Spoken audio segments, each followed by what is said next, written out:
तणावामध्ये चीनची भूमिका असल्याचे 10 पुरावे आता समोर आलेले आहेत आणि चीननं पाकिस्तानला पुरवलेल्या क्षेपणास्त्रांचा भारताविरोधात वापर झाल्याचं आता समोर आलेलं आहे। तर चीन आणि पाकिस्तानचा अनेकदा भारताविरोधात संयुक्त लष्करी सराव झाल्याचंही समोर आलंय। तर ग्राफिक्सच्या माध्यमातून आपण बघूयात, चीननं पाकिस्तानला पुरवलेल्या विंग लूंग ड्रोन HQ-16 क्षेपणास्त्र प्रणाली आणि बॅलिस्टिक क्षेपणास्त्राचा भारताविरुद्ध वापर झालेला आहे।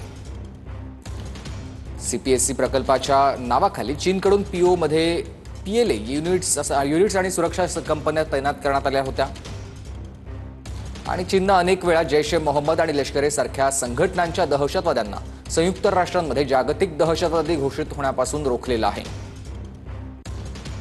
विषय भारताविरुद्ध असला तरीही तो कोणत्याही परिस्थितीमध्ये पाकिस्तानसोबत उभा राहील असं चीननं अधिकृतपणे म्हटलेलं आहे। चीन आणि पाकिस्तानकडून सीमेजवळ अनेक वेळा संयुक्त लष्करी सराव ज्यात भारताला थेट संदेश देण्याचा प्रयत्न झालाय। 2020 मध्ये भारत लडाखमध्ये चीनशी लढत होता तेव्हा नियंत्रण रेषेवर पाकिस्तानकडून युद्धबंदीचं उल्लंघन करण्यात आलं होतं। पंजाब, जम्मू आणि काश्मीरमध्ये दिसणारे ड्रोन हे चीनमध्ये बनवलेले आहेत आणि हे पाकिस्तानमधून चालवले जात आहेत।